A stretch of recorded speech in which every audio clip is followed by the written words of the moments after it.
আর্টিস্টদের একটা archive value আছে বলে মনে করি। এতগুলো ট্যালেন্টেড অ্যাক্টর অ্যাক্ট্রেসের মাঝখানে থাকতে পেরে আমি নিজেকে আসলে সৌভাগ্যবান মনে করছি। যার প্রথম ছবিতে আমি কাজ করেছিলাম, ইনফ্যাক্ট জয়াও সেই ছবিটিতে ছিল, এরকম একটি ছবিতে কাজ করতে পেরে। কারণ ছবিটির গল্পটি অসাধারণ এবং আরেকটি প্লাস পয়েন্ট যেটা আছে, এটার আর্টিস্টদের একটা আর্কাইভ ভ্যালু আছে বলে মনে করি।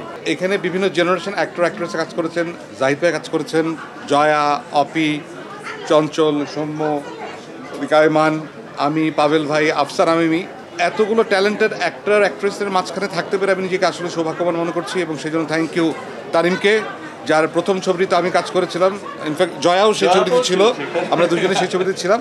তো আমাদের আবারও সৌভাগ্য হচ্ছে তারিমের এই ছবিটিতে কাজ করার। আপনারা দেখবেন, আশা করি ভালো লাগবে।